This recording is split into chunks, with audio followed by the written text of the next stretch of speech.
coisa aqui.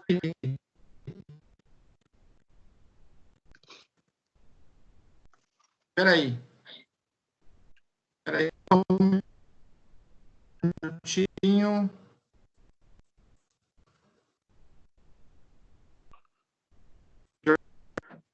Vamos lá.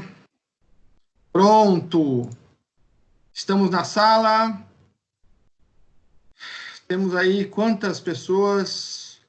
14 pessoas. Vou agradecer ao André Luiz Bertolino, que entrou na sala, a doutora Ana Paola, a doutora Bianca Maia, a doutora Camila Felipe, a doutora Cíntia, a doutor Daniel Galhardo, a doutora Georgia, a doutora Michele Narimã, o Rick Moreno, nosso amigo da Bahia, a doutora Viviane. Bom, vamos lá. O nosso tema de hoje é, inauguramos aqui na Adnotare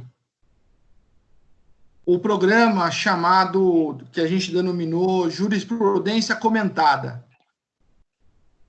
Esse programa, na verdade, esse evento, esse modelo de evento, é um modelo bastante objetivo, no qual o expositor faz a apresentação de temas que foram objeto de julgamento dos tribunais, né, tanto na esfera administrativa da Corregedoria, quanto na esfera judicial, dos tribunais de justiça, do STJ, STF, e assim por diante.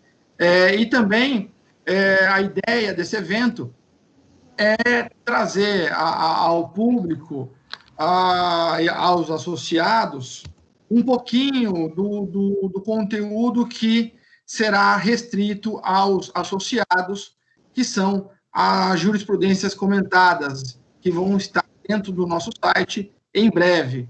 É evidente que comentar a jurisprudência é um trabalho muito complexo, nós pedimos essa compreensão, mas, certamente, com a ajuda de todos, com o apoio dos senhores, a Academia Nacional de Direito Notarial Registral, a Adnotare, ela tem uma longa vida e muitas coisas boas a serem agregadas ao mercado, né?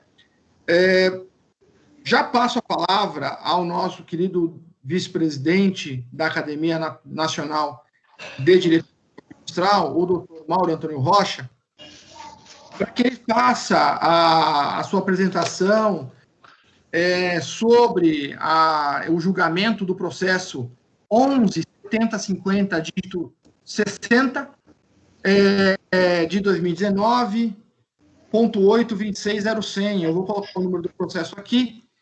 Já tinha colocado no nosso Instagram. Quem quiser acompanhar posteriormente mais detalhes do processo, fica à vontade para puxar, baixar esse processo no Tribunal de Justiça. Tá bom? Passo, então, a palavra ao querido Dr. Mauro Antônio Rocha, com as minhas homenagens. Fica à vontade. Bem, boa tarde a todos. É um prazer participar aqui desse nosso novo modelo de programa, né, que nós estamos lançando hoje aqui na Adnotare. A intenção, então, é a de comentar algum tipo de jurisprudência. No nosso caso aqui, nós estamos tratando de alienação fiduciária em garantia, não é? É um pedido de providência de um requerimento de consolidação da propriedade pelo credor, que foi denegado pelo 10º oficial de registro, tá, por conta da existência de indisponibilidade de bens averbada em nome do devedor. Ok? Muito bem. Essa é uma questão... Essa não é uma questão nova, é uma questão que já tem aí uns 4 anos que ela vem sendo enfrentada pela Corregedoria Geral do Tribunal de Justiça do Estado de São Paulo, e também aí pelos credores fiduciários. Tá? Bem,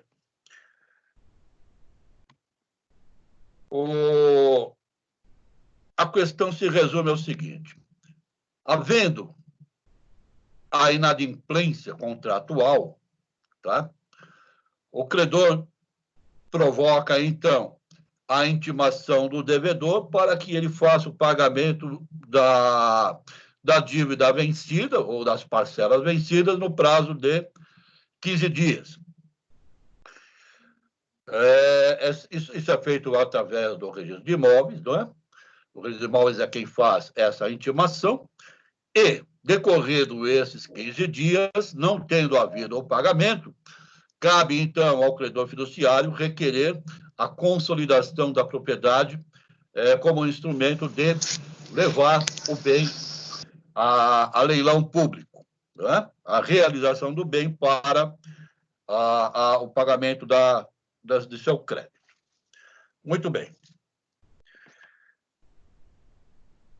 Num primeiro momento, há uns 3 ou 4 anos, a Corregedoria entendeu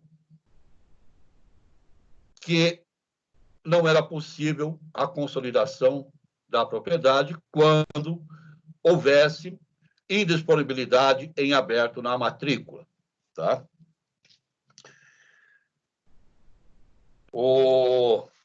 Isso foi uma decisão da primeira vara de registro público, tá? E que foi depois confirmada pela Corregedoria Geral. Tá?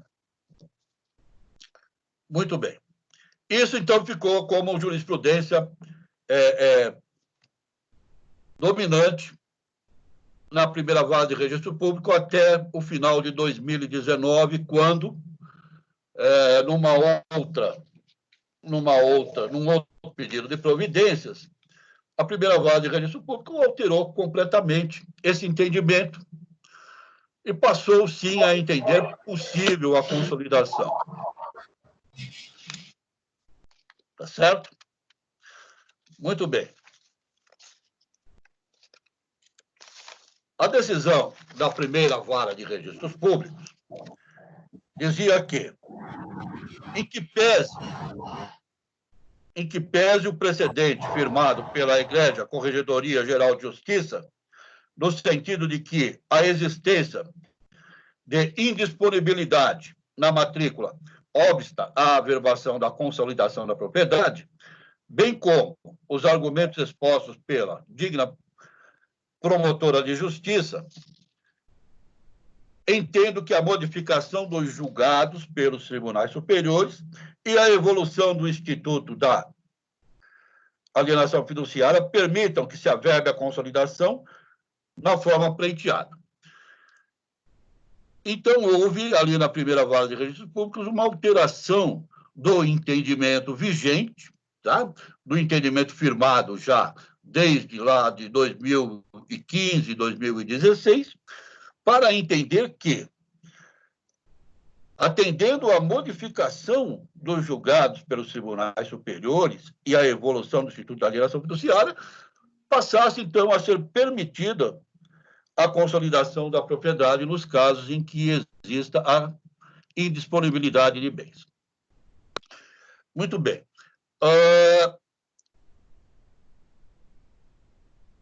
A decisão não traz nenhuma indicação de quais são esses julgados dos superiores tribunais, né? E nem a evolução doutrinária da alienação fiduciária a que ela se refere. Simplesmente coloca ali como justificativos. Posteriormente, ela traz 3 julgados para justificar a sua alteração, mas que, infelizmente, aqueles que estiverem com essa decisão na mão verificarão que nenhum dos 3 julgados se refere à questão que está sendo tratada. Não é? O que está sendo tratado aqui é possível a consolidação da propriedade na vigência ou na existência de indisponibilidade de bens averbada na matrícula, indisponibilidade de bens do devedor, essa é a questão. Os julgados a que se refere aqui a nossa decisão, eles se referem exclusivamente à questão da extensão da indisponibilidade. Não é? Então, diz assim, olha, a indisponibilidade de bens do devedor só alcança os direitos reais de aquisição, não alcançam a propriedade fiduciária. Ora, ninguém nunca levantou nenhuma dúvida sobre isso. A propriedade fiduciária pertence ao credor. Não é? O que pertence ao devedor são os direitos reais de aquisição. Portanto, em caso de declaração de indisponibilidade de bens do devedor, os bens que serão atingidos naquela matrícula serão os direitos reais de aquisição, exclusivamente. Né? Não há nenhuma dúvida sobre isso. Então, os 3 julgados que são aqui referidos na decisão da primeira vara, eles não se aplicam exatamente ao nosso problema. Muito bem.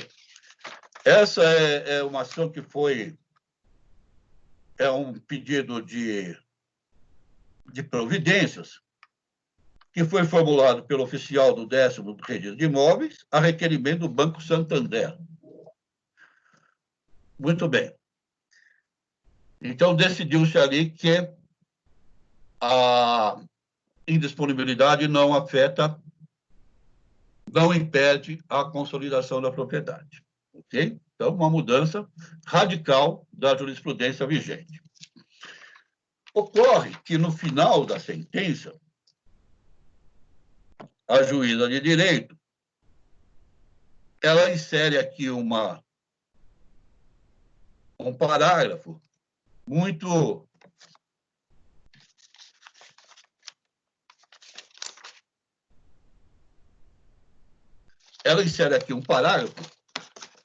bastante esclarecedor. Ela diz assim: ressalto que a averbação da consolidação da propriedade não trará como consequência o cancelamento automático da ordem de disponibilidade, emanada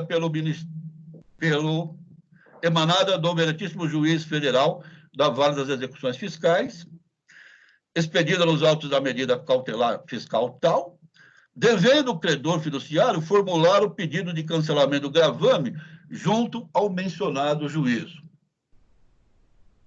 Tá? Então, nós ficamos na seguinte situação.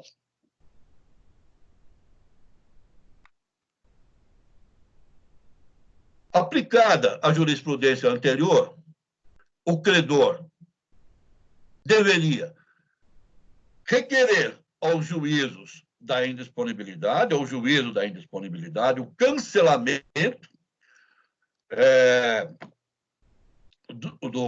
do gravame para que pudesse fazer a consolidação, para que pudesse ser efetuada a consolidação. Ok? Após essa decisão, é feita a consolidação, sendo que, após a consolidação, então, o credor tem a obrigação de requerer ao juízo da indisponibilidade o cancelamento do gravame. Então, é possível notar aí que não houve, assim, uma diferença muito grande, não é? Bom, dessa decisão houve, então, um recurso administrativo apresentado pelo Ministério Público. O Ministério Público não concordou com a decisão da primeira vara de registros públicos e recorreu. E esse recurso administrativo foi, então, relatado pelo doutor Alberto Gentil de Almeida Pedroso, nosso conhecido professor e excelente jurista, que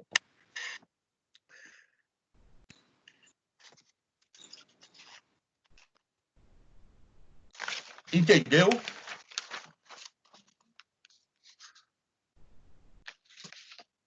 que entendeu pela manutenção da sentença administrativa da primeira vara de registros públicos pelos mesmos motivos e com base nos mesmos julgados. Tá? Okay. Então, nós tivemos, a partir deste começo de ano, uma alteração bastante forte na jurisprudência da Corregedoria Geral de Justiça, do Tribunal de Justiça de São Paulo, com relação a isso. Então, se antes, até 2019, a averbação de indisponibilidade de bens do devedor impedia a consolidação da propriedade, não é? Enquanto não cancelados os gravames, a partir de 2020, é possível fazer-se a consolidação da propriedade, sendo obrigação do credor cancelar os gravames após a consolidação.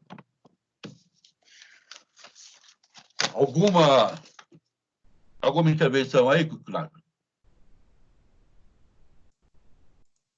Maurão, por enquanto, né? Eu vou comentar a partir de agora. Só veio uma pergunta do Dr. Marcos Prado. Ele faz um comentário: em permanecendo a ordem de indisponibilidade contra o devedor fiduciante, havendo 2 leilões negativos do imóvel, o bem restaria na propriedade plena definitiva do devedor? Correto? Se houver leilão positivo do imóvel em valor superior ao saldo devedor atualizado, o devedor teria algum direito sobre o excedente?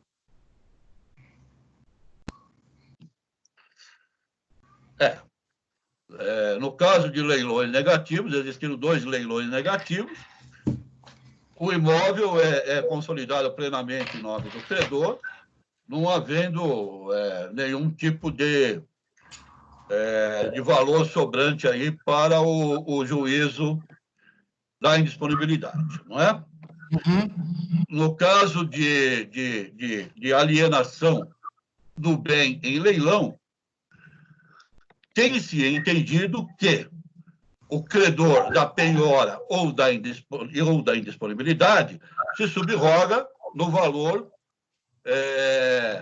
excedente ao valor da dívida, ok? Mas isso é um entendimento, não é exatamente uma verdade. Uhum. Muito bem.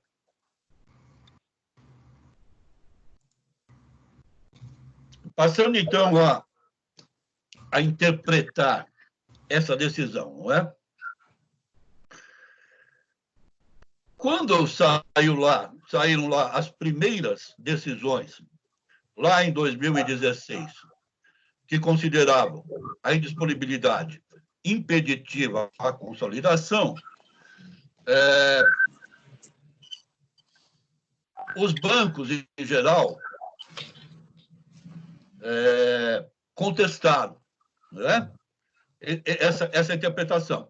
Eu fui um dos que contestou. Eu escrevi um artigo que foi publicado pelo IRIB, onde eu dizia que a indisponibilidade, por incidir apenas e exclusivamente sobre os direitos reais de aquisição,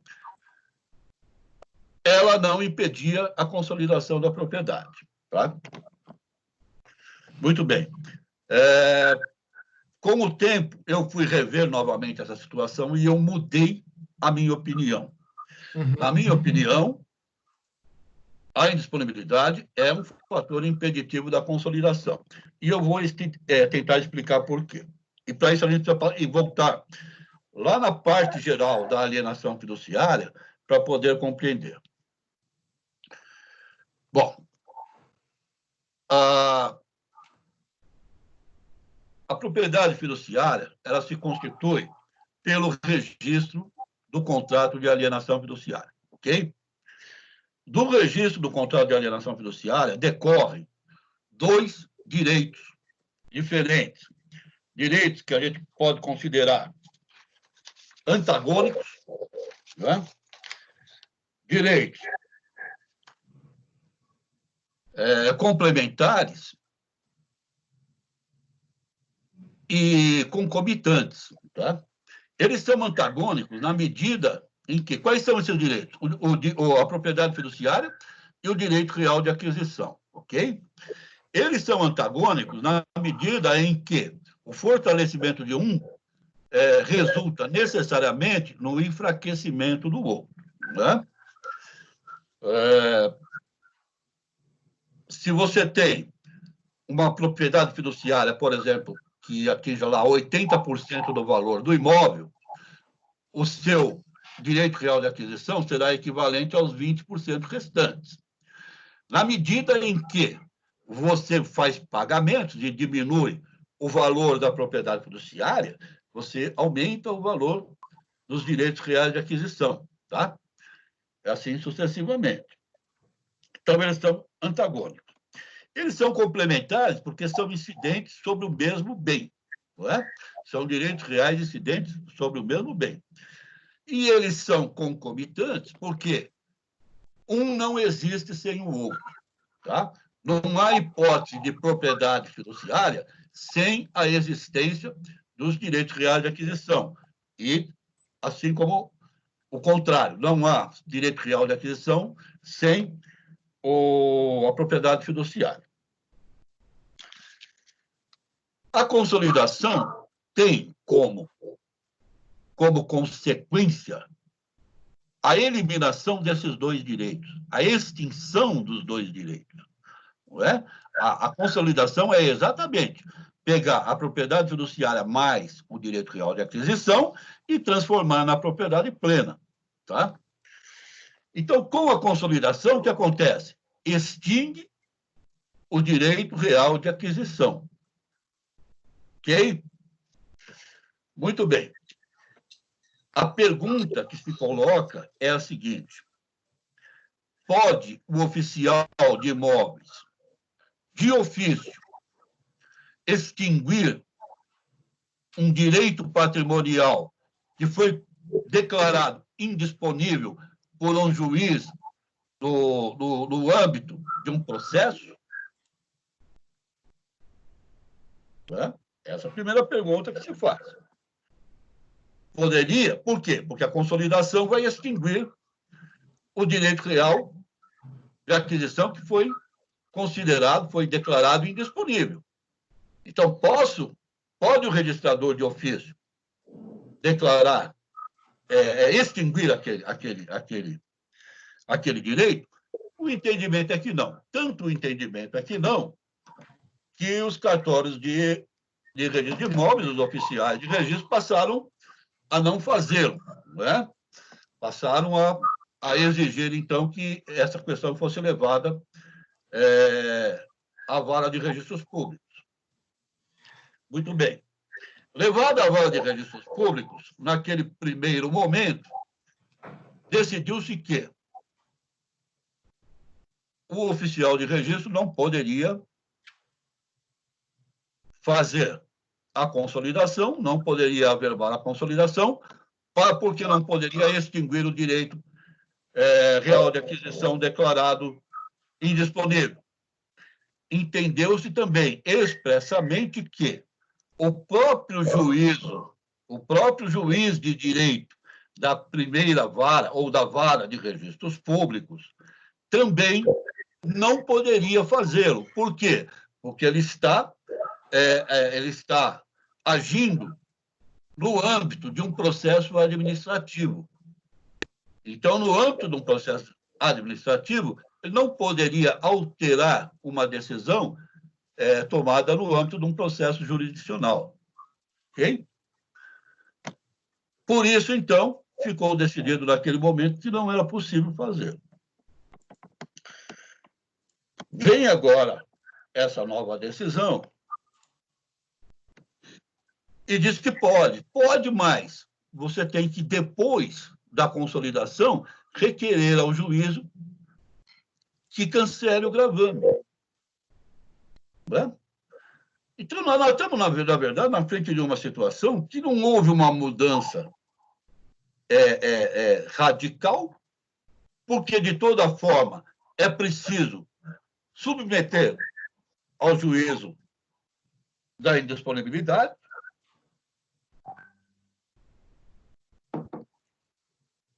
certo? A questão, então, fica só em que momento se faz isso.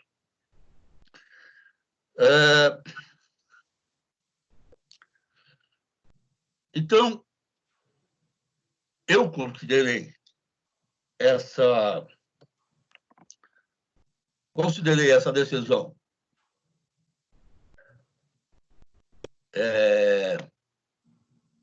equivocada nesse sentido, tá? Nesse sentido. E também tem uma outra questão que eu queria colocar para vocês, que é a judicialização desnecessária, não é? Ora, eu vou solicitar a consolidação e sobre os bens do devedor incide uma declaração de indisponibilidade. O que eu devo fazer? Buscar junto ao juízo de origem da indisponibilidade o cancelamento daquele gravame, tá certo? Muito bem. Isso vai demandar um certo tempo. Eu vou ter que convencer o juízo. E nós já temos feito isso várias vezes, de que, tendo havido a inadimplência e não tendo sido cumprido o prazo de purgação de mora, o caminho é a consolidação da propriedade, e a consolidação da propriedade vai extinguir o direito real de aquisição, e eu vou oferecer ao juízo que ele subrogue no que eventualmente exceder o valor da dívida, tá? Isso vai demandar um certo tempo, aí 3, 4, 5, 6 meses. Muito bem. Qual é a alternativa? É não fazer a gestão junto ao juízo da indisponibilidade e fazer um pedido de providência, distribuir um pedido de providência.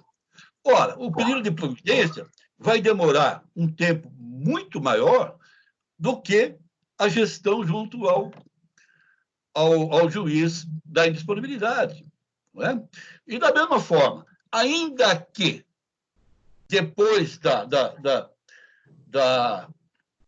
do pedido de providência eu tenha o meu pleito aceito e venha a consolidação, ainda assim, diz lá a decisão da primeira vara, que ainda assim, depois da consolidação, eu terei que pleitear ao juízo o cancelamento do gravame. Então, na verdade, eu acho que é uma mudança que não serviu para ninguém. Tá? Ela, de certa forma, ela enfraquece a segurança jurídica, não é? Na medida em que aceita que um juízo em atividade administrativa altere uma decisão emanada em atividade jurisdicional, tá? E, por outro lado, ela não implica em ganho de tempo para nenhuma das partes e nem ganho operacional para nenhuma das partes. Então, esses são, a meu ver, os grandes problemas dessa decisão da Corregedoria, mantendo a decisão da primeira vara de registros públicos. Tá? A matéria é meio árida, é difícil de ser explicada, mas agora, então, a gente pode partir aí para as discussões e para o debate. Mauro, agradeço. Já tem 3 perguntas aqui para a gente fazer, mas antes de entrar nas perguntas, eu só queria alinhar essas questões que você deixou, né? Vamos lembrar que a academia ela tem como função trazer uma visão acadêmica, uma visão prática, né? E franquear o conhecimento da informação para todos, né?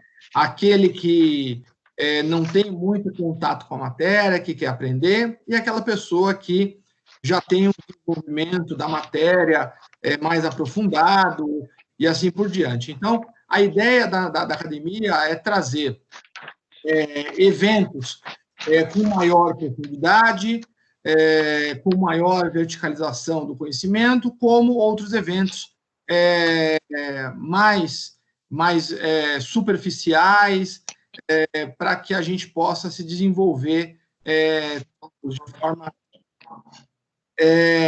bastante homogênea. E é sempre importante a gente voltar à teoria básica. Vamos recordar o conceito de propriedade fiduciária que o doutor Mauro Rocha comentou e que a lei 9.514 de 97 no artigo 23 de forma clara, e no artigo 22 ela fala lá que será constituído o contrato de alienação, é um contrato que vai transferir propriedade resolúvel para o credor. No artigo 22, ele fala que será transferida pelo devedor a propriedade resolúvel, e no artigo 23, ele fala que a alienação fiduciária é constituída com o registro, e assim a propriedade fiduciária será direito do credor. Então, vamos lembrar que a propriedade, o direito real sobre coisa própria da propriedade, ela tem 3 espécies: a propriedade plena, a propriedade limitada e a propriedade resolúvel. Vamos lembrar que a propriedade resolúvel é aquela em que a sua extinção ela já tem uma causa de extinção na sua modalidade. Ou essa causa de extinção ela constará de uma condição prevista no título, uma ação futura e incerta, e na propriedade resolúvel por causa superveniente, essa causa de extinção ela se dará quando se trata dos efeitos jurídicos propriedade resolúvel por causa. Vamos lembrar, se consta do título a causa, a condição para a sua extinção, o efeito jurídico do adimplemento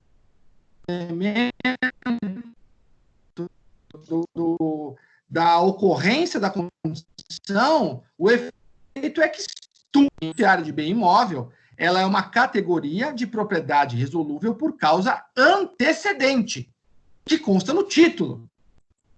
Consequentemente, a condição ela se implementar, gerará um efeito ex tunc para as partes contratantes. Então, qual é a condição imposta pela lei? A condição imposta pela lei para se resolver esta propriedade fiduciária ou o devedor ele paga a dívida e o adimplemento gera a extinção da alienação fiduciária, ou, no caso da inadimplência, o credor fará consolidação e, como o Dr. Mauro comentou, se tornará proprietário pleno do imóvel. Então, o efeito extunc a data do contrato. Então, esse efeito extunc ele é anterior à indisponibilidade, à eventual penhora, eventual arresto e assim por diante. Vamos lembrar que esses direitos de garantia, essas garantias judiciais, elas são todas acessórias ao direito real. Então, no momento em que se extingue o direito real, se extingue todas as obrigações e direitos que pendem sobre ele. Então, é muito importante nós lembrarmos dos conceitos para que o nosso raciocínio esteja de acordo. Por quê? Porque é muito comum, em matéria registral e notarial, o ponto de partida do raciocínio sair de uma premissa errada. Então, o fato da consolidação da propriedade estar autorizada, no meu entendimento, ela é lógica. Porque a alienação fiduciária ela é uma espécie de propriedade resolúvel por causa antecedente. E por que ela se chama propriedade fiduciária? Porque das espécies de propriedade resolúvel, nós temos a propriedade fiduciária, que ela tem um escopo de garantia, 1359 do Código Civil. Maravilha. Agora que pontuamos essas questões conceituais, vamos lembrar o seguinte, que analisando o processo na íntegra, doutor Mauro, nós vimos que na matrícula do imóvel consta, além da alienação fiduciária, consta 2 arrestos, um arrolamento de bens para a Receita Federal, e esses arrestos de uma penhora.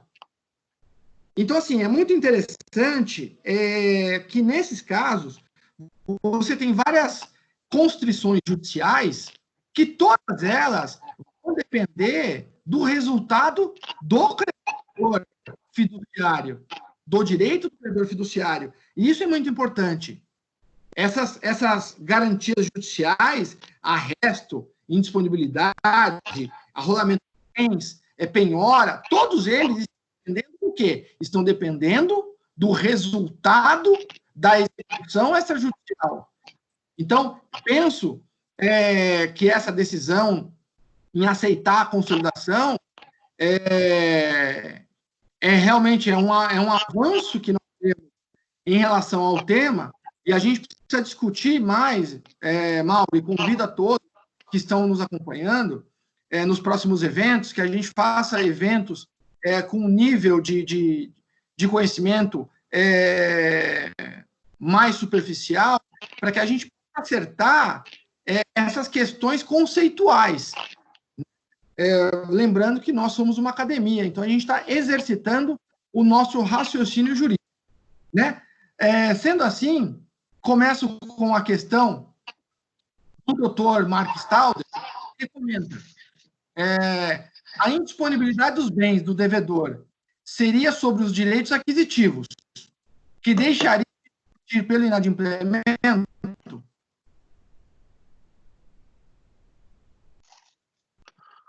Você pode repetir que cortou? O doutor Mark Stauder, ele comenta, a indisponibilidade dos bens do devedor seria sobre os direitos aquisitivos, que deixaram de existir pelo inadimplemento, correto? Sim. Pela consolidação deixaram de existir, né? Você falou muito bem. Se você consolidou a propriedade, o direito real à aquisição do devedor está extinto. Se ele está extinto, sim, todas as constrições judiciais que envolvam esse direito também deveriam se extinguir. Porque você não tem mais causa. Aí é uma questão de continuidade registral, né?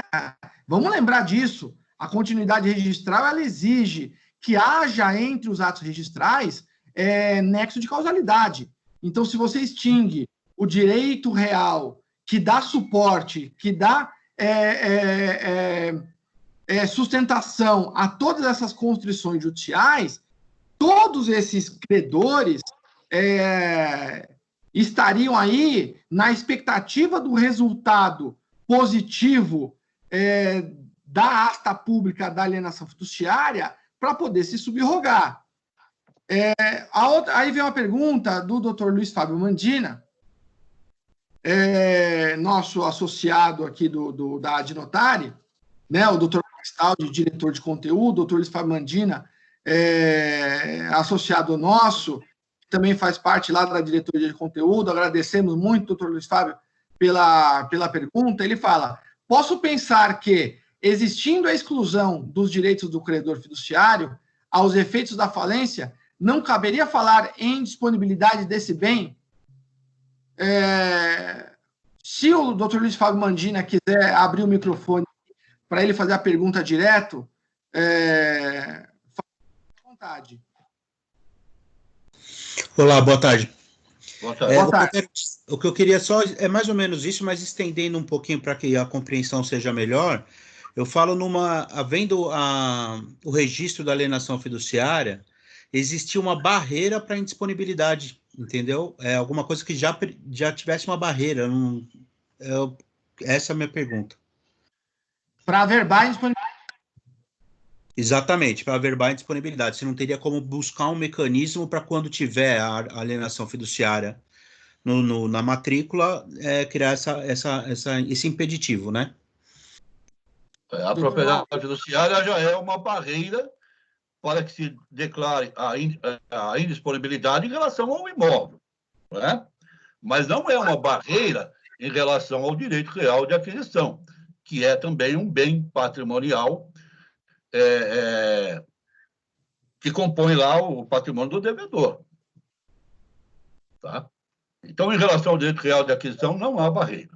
Em relação à propriedade, sim, que é o tema dos 3 julgados citados aqui na decisão. Tá? Eu queria lembrar uma coisa. Bem, a indisponibilidade, na verdade, talvez a gente não tenha usado o termo mais correto aqui. A indisponibilidade, ela não impede, ela não é impeditiva da consolidação, ela é impeditiva da averbação da consolidação. Tá? Então, não é porque há indisponibilidade, o credor não pode executar extrajudicialmente a alienação fiduciária e não pode consolidar. Pode sim, ele tem todo o procedimento normal da Lei 9.514. No momento da averbação, vai surgir o quê?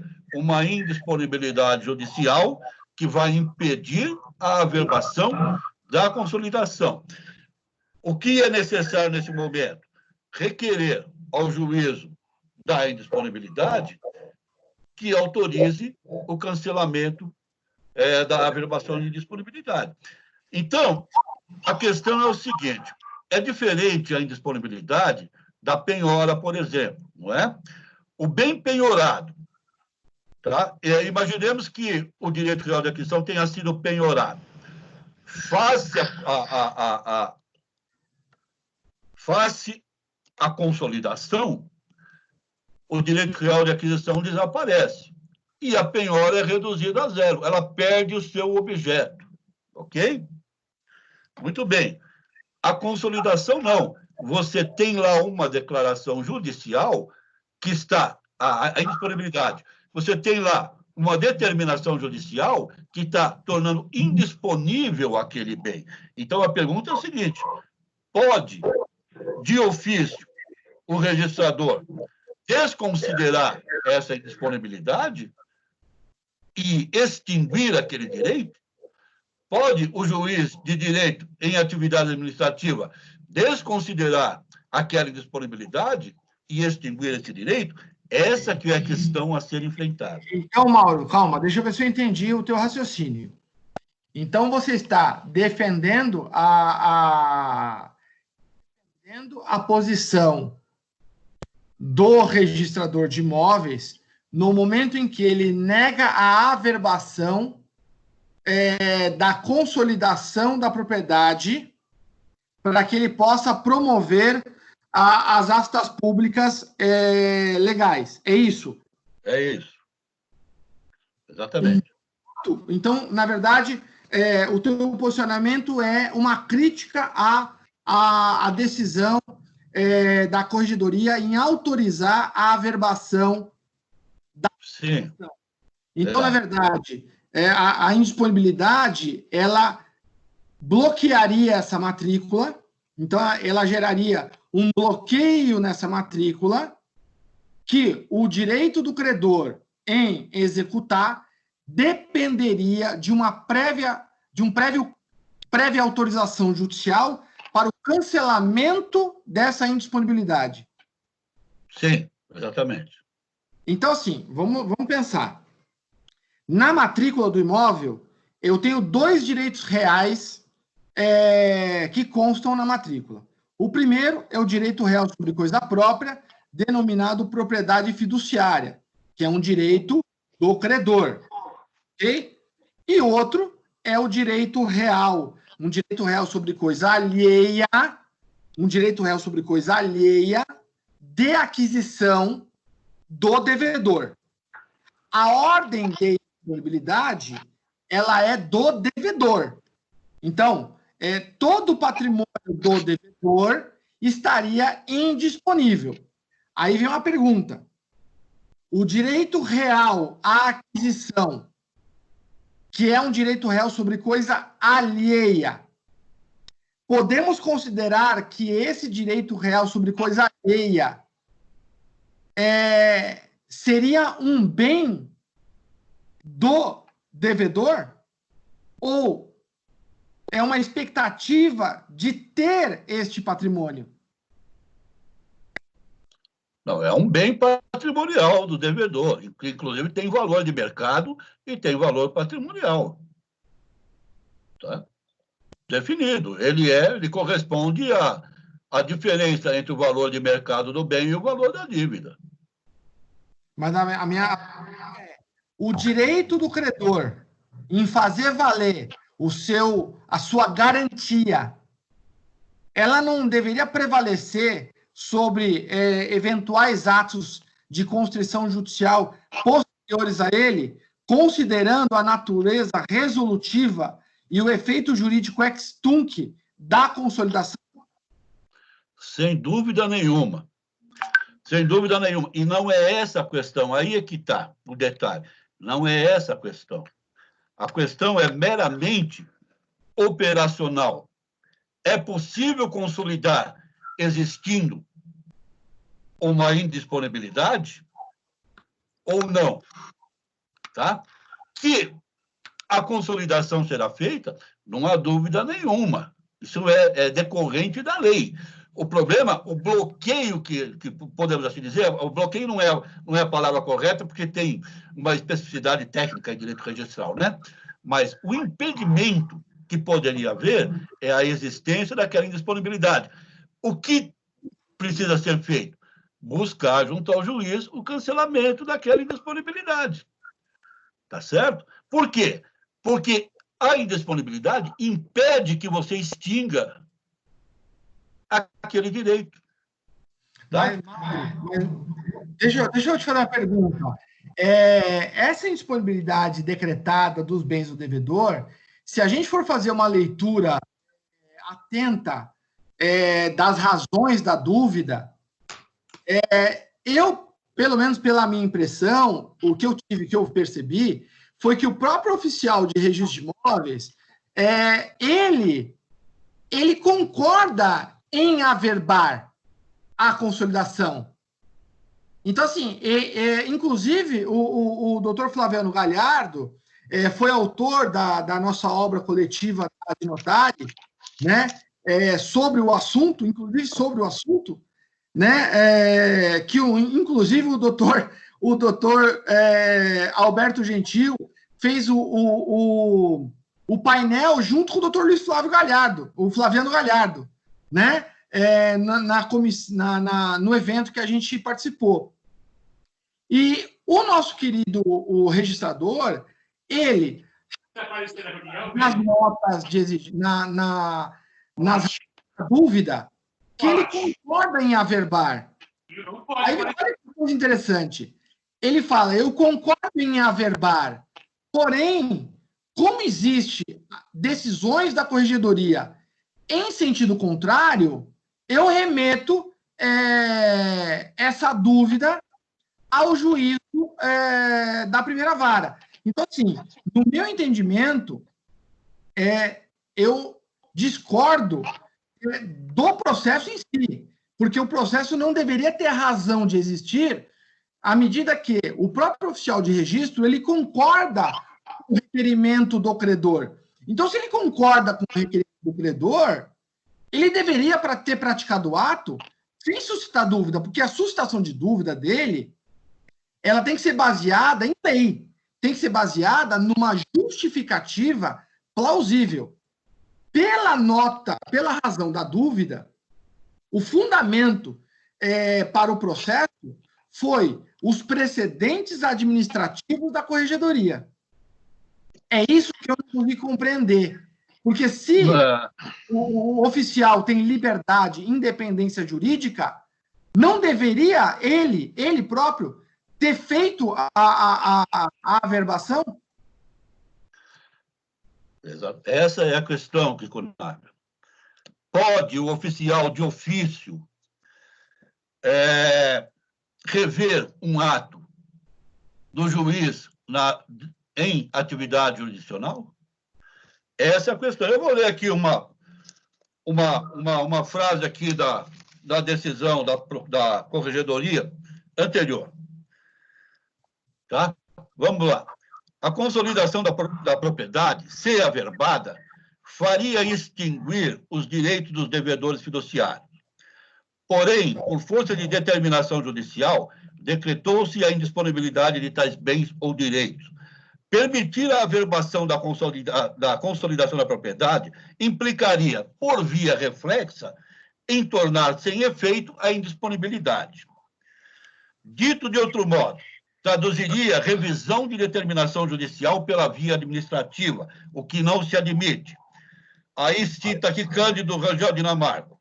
Como se sabe, no sistema jurídico constitucional brasileiro, admite-se que os atos dos demais poderes do Estado, legislativos e administrativos, sejam revistos pelos juízes no exercício de jurisdição, mas o contrário, ou seja, a revisão de atos jurisdicionais dos juízes pelas autoridades legislativas ou administrativas, isso não se admite.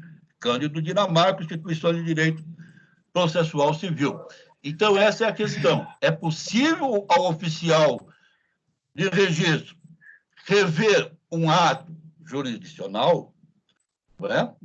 E é por isso que eles mandam a corregedoria. Não é pela existência da decisão anterior. A decisão existe exatamente pela negativa dos oficiais. Tá certo? Então, eles concordam que deve fazer a consolidação? Concordam. Eu também concordo, você também concorda. Mas há um impeditivo. Esse impeditivo, ele tem que ser suplantado. Como é a forma de suplantar isso aí? É aquilo que foi decidido anteriormente. Vá ao juízo de origem e solicite o cancelamento daquela indisponibilidade. O juiz vai entender, vai compreender? Eu imagino que sim, basta que você faça uma boa petição explicando a ele que aquele direito será reduzido a zero e será extinto pela consolidação. Portanto, é um direito já inexistente. Então, a questão é meramente de cancelamento da averbação. Nesse pensamento, vamos lembrar só um detalhe aqui para o pessoal que está nos acompanhando, Mauro, que o formato desse evento não é um formato de debate sobre o assunto, mas uma mera leitura do expositor para levantar reflexões para futuros debates em eventos sobre o assunto. Claro. Esse ponto que o doutor Mauro está trazendo, né, por isso que o nosso evento ele é um evento bastante curto, porque o expositor ele transfere as suas impressões e observações do julgado.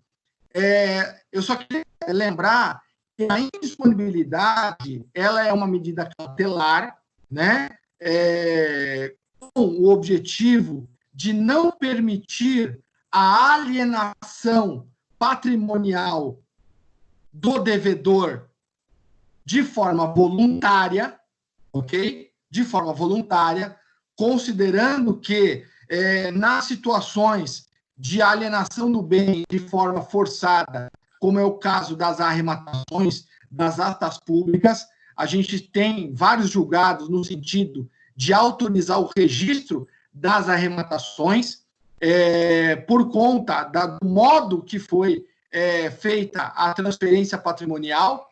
Então, eu, particularmente, como debatedor, penso que o oficial de registro nem deveria ter averbado a indisponibilidade. E por que não deveria ter averbado a indisponibilidade? Porque o direito real à aquisição não é propriedade. É direito real sobre coisa alheia. O bem não é do devedor. O bem não é do compromissário comprador. Então, o fato do nosso querido compromissário comprador ou devedor fiduciante, na hipótese dele tentar transferir este bem de forma voluntária para um terceiro, penso que, nesse momento, caberia, sim, a recusa do oficial de registro, averbando-se a indisponibilidade. Se a intenção do devedor fosse alienar o seu direito. Agora, no momento em que há o implemento da condição resolutiva imposta pelo contrato, penso de forma diversa, doutor, andou bem essa decisão em autorizar a averbação para que o credor fiduciário promova a execução do crédito que é de direito nas vias próprias. E, eventual arrematação, vamos cair novamente na questão da indisponibilidade. A indisponibilidade não será cancelada, ela permanecerá.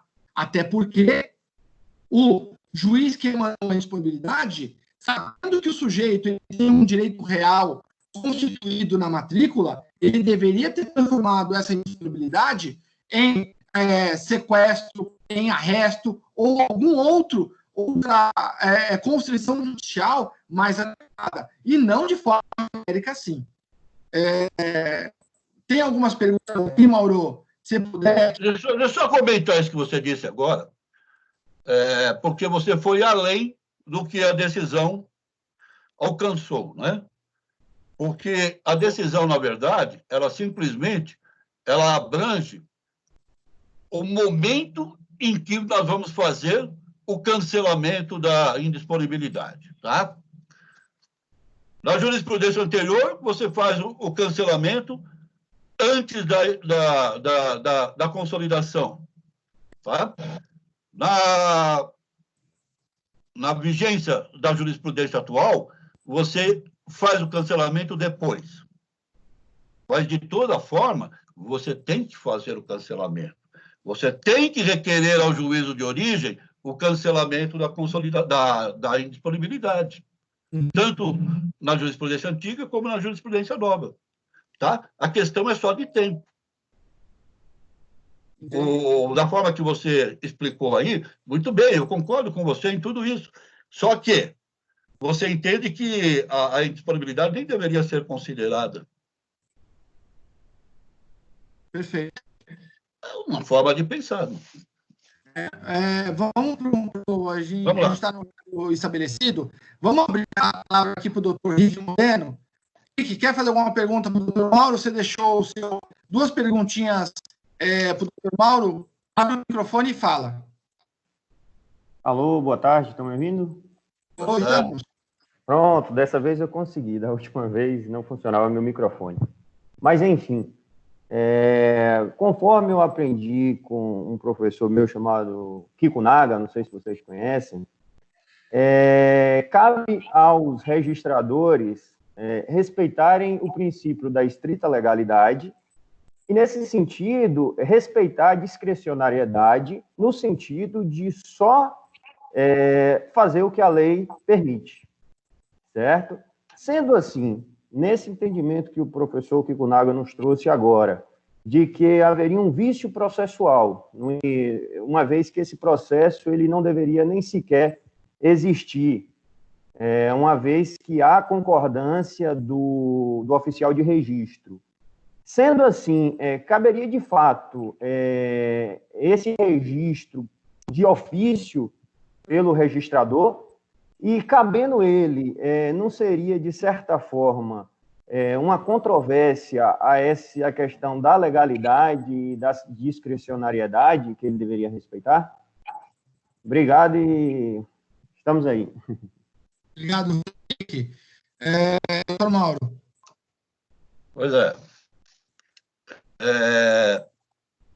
Eu acho que o grande problema aí é o artigo 1368b do Código Civil, certo?